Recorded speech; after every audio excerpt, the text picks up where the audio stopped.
ओए किशमिश, तुम्हारी और तुम्हारी सहेलियों की चिट्ठियां मिल रही हैं मुझे। जवाब दूंगी जल्दी। चलो कहानी सुनो। एक गांव में एक माँ और बेटा रहते थे। बेटा बहुत सीधा साधा था। माँ दूसरों की मजदूरी करती और अपना और अपने बेटे का पेट पालती। एक दिन माँ ने कहा, बेटा तू भी कुछ कर, मेरे बाद तेरा क्या होगा। बेटा बोला, ठीक है, मैं कुछ करूँगा। और बेटा कहीं जाने की तैयारी करने लगा। माँ ने उसे 7 रोटियां बनाकर दी और कहा, बाहर जा रहा है, बहुत समझ बूझ कर काम करना। बेटा घर से निकल गया। चलते चलते थोड़ी देर हो गई। उसे एक कुआं मिला और भूख भी लगाई थी, कुछ थक भी गया था। वह कुएं पर बैठ गया और अपनी रोटियां निकाली। लेकिन सीधा साधा होने की वजह से वह तय नहीं कर पा रहा था कि कितनी रोटी खाए और कितनी बात के लिए रख ले। खुद से बात करने लगा, एक खाऊं कि 2 खाऊं या 7 की 7 खा जाऊं। उस कुएं में 7 चुड़ैलें रहती थीं। यह सुनकर वे घबरा गईं और सोचने लगीं, लगता है कोई बड़ा भूत आ गया है जो हम 7 को खाना चाहता है। वे बाहर आईं और हाथ जोड़कर उसके सामने खड़ी हो गईं और बोली, हमें मत खाओ, हमारे पास एक बकरी है, वह हम तुम्हें देते हैं, जो सोने की लेड़ी देती है। जब तुम्हें ज़रूरत पड़े तो बकरी से कहना, ए बकरी सोने की लेड़ी दे, और बकरी दे देगी। लड़का बड़ा प्रसन्न हुआ, सोचा माँ बहुत खुश होगी। रास्ते में एक सराय पड़ी। वह थक गया था, सोचा रात में रुक लेते हैं, सवेरे घर जाएंगे। लड़का सराय के मालिक के पास गया और बोला, मुझे रात में रुकना है, लेकिन मेरी बकरी से ये कभी मत कहना, ए बकरी सोने की लेड़ी दे। सराय का मालिक तो चालाक था। जैसे ही लड़का सोया, उसने बकरी बदल दी और जाकर के बकरी से बोला, ए बकरी सोने की लेड़ी दे। और बकरी ने सोने की लेड़ी दे दी।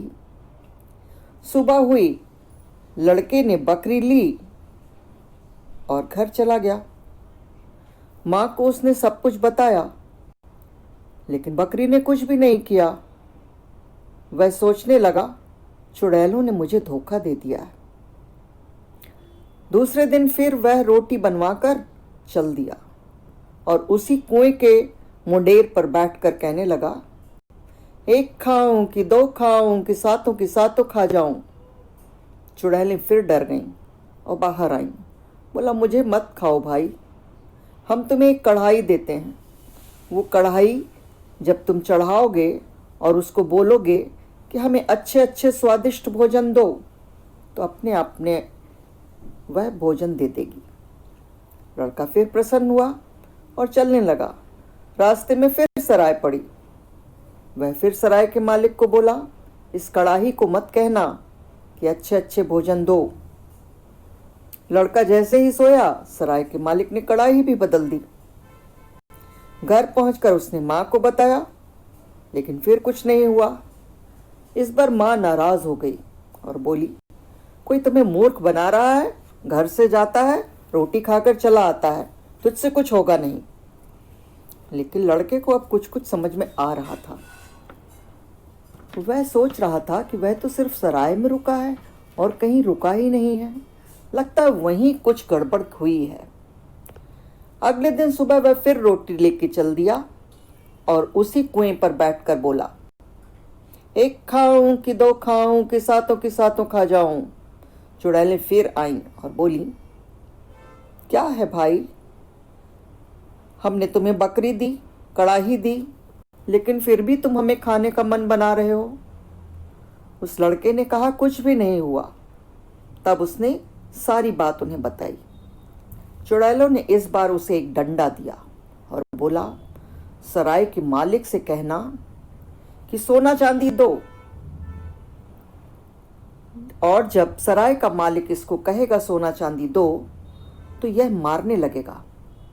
सिर्फ तुम ही को सोना चांदी देगा, और जब वह तुम्हारा सामान वापस कर दे तभी कहना रुक। लड़के के बात समझ में आ गई और वह चल दिया। जाकर उसने सराय के मालिक को कहा कि इसे मत कहना कि सोना चांदी दो। लेकिन सराय का मालिक तो आदत से मजबूर था। उसने फिर डंडा बदल दिया और डंडे को बोला, सोना चांदी दो। लेकिन डंडा तो इस बार पिटाई करने लगा। सबको बहुत मारा, बहुत मारा।